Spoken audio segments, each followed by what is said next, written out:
On March 9, 2025, about an hour before I was planning to lock up the shop, a clean little SUV pulled into my bay with the windows cracked and the driver already apologizing for the smell. She wasn't angry. She was embarrassed. She said the air conditioning had gotten weak over the summer, the windows kept fogging up on cold mornings no matter what she did, and there was a faint, musty odor every time she turned the fan on. A dealership had already looked at it and started using words like blower motor, evaporator service, and possible HVAC actuator. The quote they handed her was just under $900. Today, I am revealing why moments like this almost never mean what the shop wants you to believe, and how one small part most drivers don't even know exists is quietly choking the air in their car, straining their air conditioning, and costing them money they never needed to spend. I have seen this exact scene more times than I can count. A driver rolls in convinced something major is failing, because the symptoms feel major. Weak airflow, strange smells, foggy glass. They've been told the climate system is complicated and expensive, and they're not wrong to be nervous, because it can be. But here is what nobody told her that day. I didn't pull the dash apart. I didn't recharge anything. I didn't order a single component. I reached behind her glove box, popped it loose, and slid out a flat rectangular filter that was so packed with leaves, dust, pine needles, and gray-black grime that it barely looked like a filter anymore. It looked like the floor of a forest. The car had 58,000 miles on it, and that filter had never once been changed. That part right there is the reason for this video, because almost every driver knows their car has an oil filter. Most know it has an engine air filter feeding the motor. But there is a second filter in your car, one that almost nobody replaces, one a lot of people don't even know exists, and it has nothing to do with the engine at all. It filters the air that you breathe. It is called the cabin filter, and it might be the single most ignored maintenance item in the entire vehicle. Here is the uncomfortable truth most people never hear. The cabin air filter sits in the path of every bit of air that comes through your vents, whether you are running the air conditioning, the heat, or the defroster. Manufacturers started building them into most cars over the last 2 decades because outside air is full of pollen, road dust, soot, exhaust particles, and debris, and that air would otherwise blow straight into your face. The filter catches all of it, which sounds great until you realize that nobody ever empties the net. Year after year, it keeps catching, keeps loading up, keeps getting denser until it stops being a filter and starts being a wall. And when it becomes a wall, your car starts behaving exactly like that SUV in my bay. The blower fan is trying to push air through a brick. So the AR flow from your vents gets weaker even on the highest setting. Your air conditioning feels like it stopped working. When the cold air is being made just fine, it simply can't get to you. Your defroster struggles to clear the windshield, which on a cold or rainy morning is not a comfort issue, it's a safety issue. And that musty smell? That is moisture collecting in a dark, debris-packed environment right next to the evaporator. Damp, organic material in a warm, dark space does exactly what you'd expect. It grows things. You are smelling biology. I have been working on cars for over 2 decades, and I can tell you the cabin filter is the perfect example of how modern vehicles get misdiagnosed. Because the symptoms point everywhere except the actual cause. A driver feels weak airflow and assumes the blower motor is dying. They smell mildew and assume the evaporator needs a chemical service. They see foggy glass and assume the climate control is broken. Every one of those guesses costs hundreds of dollars, and every one of them can be triggered by a $15 piece of pleated paper that takes 10 minutes to swap. Let me explain how it actually works, because once you understand it, you'll never ignore it again. When you turn on your fan, air gets pulled in from outside, usually through a vent near the base of the windshield, the cowl area where leaves and debris love to collect. Before that air reaches the blower and the vents, it passes through the cabin filter. A clean filter offers almost no resistance. Air moves through it freely. The fan spins easily. The system works the way the engineers designed it. But as the filter loads up, resistance climbs. The blower motor now has to work harder to move the same amount of air, drawing more current and running hotter than it should. Over time, that extra strain is exactly the kind of thing that shortens a blower motor's life, which means a neglected $10 filter can eventually help kill a part that actually does cost real money to replace. Think about it like breathing through a straw. You can do it.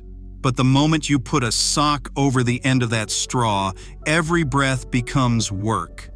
Now imagine someone forces you to do that for hours every day for years. That is what your climate system is doing when the filter is clogged. The fan isn't broken. The AC isn't broken. They're suffocating. And here is where the industry side of this gets uncomfortable. Dealerships and a lot of quick service shops know exactly how important this filter is.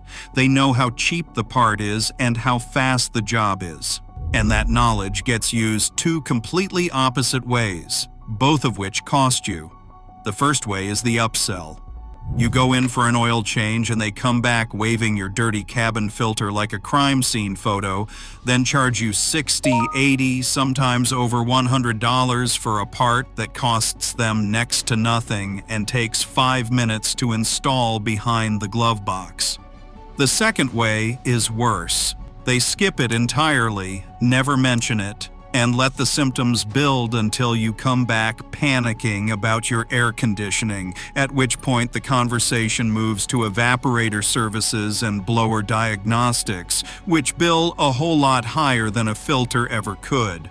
A filter swap does not look impressive on an invoice. It does not sound like expertise. So, depending on the shop's mood, it either gets marked up to absurd levels or quietly ignored. Neither of those serves you. The only person who actually benefits from understanding this part is the person sitting in the driver's seat breathing the air it controls. Now, the good news, and the reason this video matters. If you own a Toyota, this is one of the easiest jobs you will ever do, and on most models you do not need a single tool. On the vast majority of modern Toyotas, the RAV4, the Camry, the Corolla, the Tacoma, the Tundra, the 4Runner, the Prius, the cabin filter lives directly behind the glove box. You open the glove box, empty it out, then gently squeeze the sides inward so the stoppers clear the housing and the whole box swings down out of the way. Right behind it, you will see a flat plastic cover or a filter housing. Pop that off, and the old filter slides straight out. Slide the new one in, reverse the steps, and you are done. Start to finish. 10 minutes the first time, 5 minutes once you have done it before. But there is one detail that trips people up, and getting it wrong quietly undoes the whole job. Cabin filters have a direction.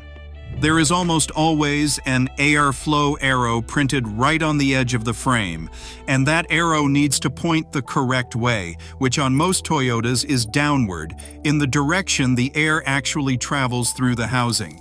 Install it upside down or backwards, and the filter still technically works, but the pleating and any odor-absorbing layer are not oriented the way they were designed to be, and you lose efficiency. So before you push it in, find the arrow and match it to the marking on the housing. 10 seconds of attention saves you from doing the job twice.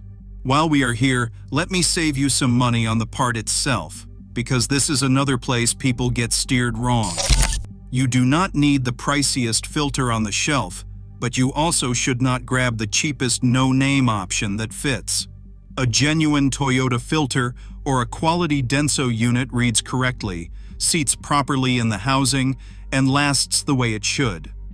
If smells are your main complaint, or you drive through a lot of traffic and exhaust, an activated carbon version is worth the few extra dollars, because that carbon layer actually helps absorb odors and fumes rather than just trapping particles. For most drivers, that is the upgrade that is genuinely worth it. Beyond that, you are paying for marketing. How often should you change it? This is where honesty matters more than a one-size answer. The common guidance is somewhere around every 15,000 to 30,000 miles, or every 1 to 2 years. But the real number depends entirely on where and how you drive. If you live somewhere dusty, drive a lot of dirt or gravel, park under trees that drop pollen and needles, or sit in heavy traffic breathing other people's exhaust, you'll load that filter up far faster. The honest answer is to look at it. Pull it out once and you'll instantly know. A clean filter is white or off-white. A filter that's overdue looks like the one I pulled from that SUV, gray and brown and packed with debris. Once you've seen the difference with your own eyes, you'll never need a chart again. Now here is a detail specific to Toyota owners that catches a lot of people off guard, especially those driving older trucks. On some older Toyota models, the cabin filter wasn't installed at the factory at all. There is a slot for it with a blank cover or an empty housing sitting right where the filter should go. The owner has been driving for years, sometimes a decade, breathing completely unfiltered air and never knowing a filter was even supposed to be there. If you own an older Tacoma, 4Runner, or similar, it is worth dropping the glove box just to check. You may find an empty slot waiting for a filter that was never put in, and adding one is a genuine upgrade your truck was built to accept. Let me be straight with you about what this filter will and will not do, because I am not here to oversell it. Changing your cabin filter will not magically transform your fuel economy. The blower and the air conditioning working a little harder to pull a small amount of extra load, but anyone promising you dramatic miles per gallon from a cabin filter is stretching it. What it will do is real and worth doing. It restores the AIR flow from your vents to full strength. It lets your air conditioning and heat reach you the way they're supposed to. It gives your defroster the airflow it needs to clear your glass quickly on a cold morning, which genuinely matters for visibility and safety. It clears out the musty smell at the source instead of masking it. And it spares your blower motor the constant strain of fighting through a clogged wall, which protects a part that actually is expensive to replace. For pollen and dust, a fresh filter does exactly what it was designed to do, which is keep that material out of the air you breathe in a space you sit in for hours every week. And this is the part most drivers never reach. They never realize that one of the biggest comfort and air quality components in their entire car is a flat rectangle they could change themselves in a parking lot for less than the cost of lunch. They spend years assuming weak air conditioning is just how the car is now, assuming the smell is unavoidable, assuming the foggy windows are a quirk they have to live with. None of it is true. The car isn't tired, it isn't broken, it's just breathing through a clogged net that nobody ever cleaned. So before you authorize a heating and air conditioning diagnostic, before you assume your air conditioning is failing, before you let anyone talk to you about evaporator services or blower motors, do one thing first. Drop your glove box, pull that filter, and look at it. If it's filthy, replace it for $15 and 10 minutes of your time, then see how your car feels. More often than you'd believe, that's the entire fix. The driver of that SUV called me 2 days later just to tell me her air conditioning was blowing harder than it had in years and the smell was completely gone. No blower motor, no evaporator service, no $900, just the one filter almost nobody ever thinks to change. If this changed the way you think about the air in your car, hit like so more drivers see it. Subscribe if you want weekly breakdowns that put you back in control of your vehicle instead of at the mercy of a service counter. And if you have ever pulled a cabin filter that looked like it came out of a vacuum cleaner bag, drop it in the comments, because half the people watching still do not know this filter exists, and your story might be the thing that finally gets them to check.